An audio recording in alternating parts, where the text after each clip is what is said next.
10 minutes. Thanks.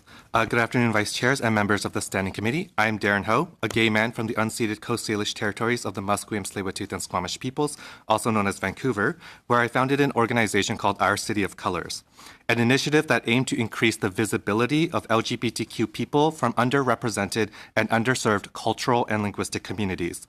Like Brooke, I currently work for the Community-Based Research Center, or CBRC, whom the Executive Director Jody Jallamore you heard from just a couple of sessions ago. CBRC uses research and intervention development to promote the health of queer men. In my statement, I will be using the acronym QPOC, spelled out as QPOC, to refer to queer people of color, a group that I identify as being a part of, being both gay and of Chinese Asian descent. I use queer as an umbrella term to refer to those of us who are sexual and gender minorities, including gay, lesbian, bisexual, and trans people. The importance of intersectionality has been brought up in some previous sessions, but I want to reiterate that viewing health and shaping policies through an intersectional lens is very important for QPOC communities. Oftentimes in racialized communities, our queerness is erased, and in queer communities, our racialized identities are not welcomed. It's a common experience amongst my peers that we have to hide our sexuality in our cultural communities, or for me specifically, the Chinese community. Meanwhile, in queer communities, we face microaggressions, discrimination, and racism. Understanding intersectionality is crucial when serving queer people of color. I want to tell a story about myself from the mid-2000s. Imagine me as 18 years old, which I like to think is still how I look like now. So I was 18 years old growing up in Coquitlam, BC, and I had just had my first sexual experience with another guy. I went to my family doctor a couple of days afterwards because I was really worried. I hadn't learned anything yet about testing window periods, so I thought I had to be tested for STIs right away. I told my doctor that I had sex with a guy. And to this day, I still remember his response, which was two questions. One, did I use a condom? And two, do my parents know? Both questions he asked me were very accusatory and judgmental. My parents did not know that I was gay, and I was worried that even with policies around doctor-patient confidentiality, that he would accidentally or intentionally out me to my parents because he was the doctor for everyone in my family. I felt anxious and worried that all of this would get back to my parents. So that was the last time that I visited my family doctor. My point is that one interaction I had was all it took to turn me off from not seeing a family doctor again for over 10 years. This happened when I was 18 and I'm now 30 years old. I only just got a new family doctor a few months ago. I also tell this story conscious of the statistic that if we as gay men are not out to our doctor, we are 10 times less likely to be tested for HIV. Recent studies have looked at how many queer men of color are out to their primary care providers, with estimates ranging from as high as about 70% being out to their doctors to as low as about 24% in some queer men of color communities. Regardless of what this number actually is, the reality is that many members of the QPOC community face a number of barriers in being open about our sexuality. Homosexuality is still very stigmatized in many of our communities. As young gay men, we are often told this narrative that once we come out to others about our sexuality, a world of opportunity to live openly and happily will be available to us. And this is true, but not for all of us and not all of the time. It's not always better to come out. For many of us, coming out in our communities can bring feelings of acceptance, but also can lead to feelings of anxiety, can lead to being rejected, or even being forced back into the closet. And when these realities feel more likely than the supposed promised world of opportunity, the decision to not come out feels compelling. And I'm not advocating that we shouldn't come out to folks like our healthcare professionals. I'm asking us to reconsider what we think about people who are not out to their families, friends, or communities, and then to take that reconsideration to shaping better healthcare spaces. Confidential and anonymous sexual health options are crucial for the health of many in our community. But just as important are healthcare providers who have the competency and training to create environments where LGBTQ2 patients can feel safe to disclose our sexuality when we feel like it. My first recommendation is for the federal government to ensure that healthcare professionals receive comprehensive intersectional education and training to provide healthcare that accounts for the intricacies of patients from QPOC communities. Working, volunteering, and navigating through gay men's health, I've learned that race is a social determinant of health, as is being a sexual minority.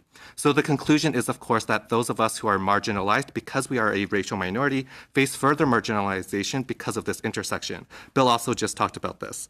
Earlier, you heard from Travis Salway, postdoctoral research fellow from UBC School of Population Public Health. Salway so eloquently explained that minority stress is the accumulative stress experienced due to our minority status. Minority stress stress is a factor that contributes to health disparities experienced by sexual and gender minorities. And we also know that queer people of color, being members of multiple minority groups, experience minority stress at higher levels and are more likely to face experiences of discrimination and stigmatization. We also know through research that minority stress compounded by race-related factors increases vulnerability to mental health challenges and HIV risk.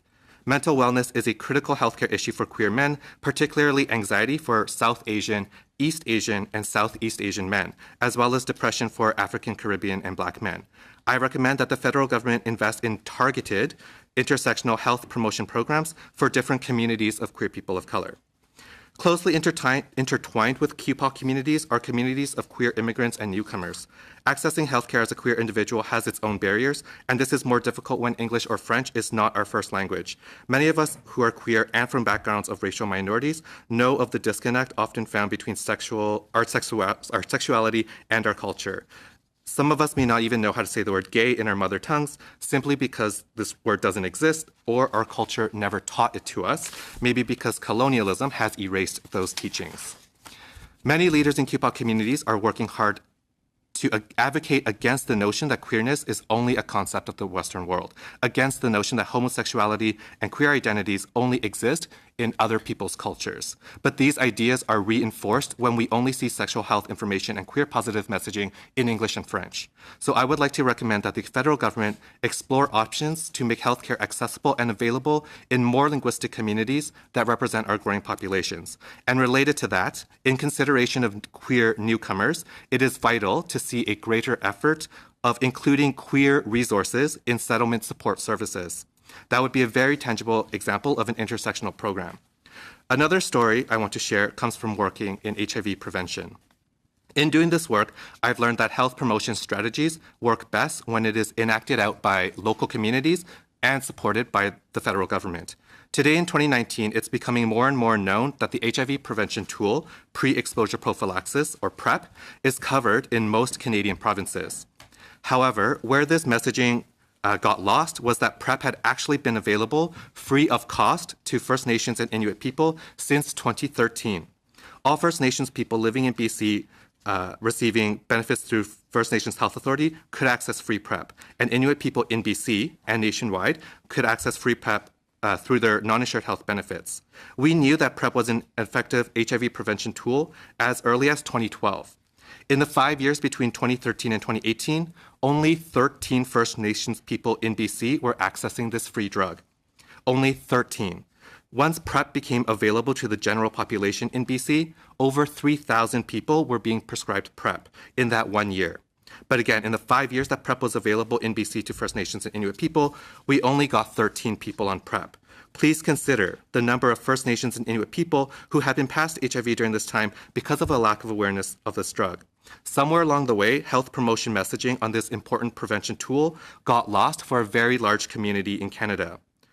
So that missed opportunities like this do not happen again, I recommend that when shaping health policies, programs, and research, the federal government needs to ensure equity across ethnocultural and Indigenous communities. And finally, since QPOC face barriers to being visible, I often get asked the question, how many queer people of color are there in X geographical population according to research?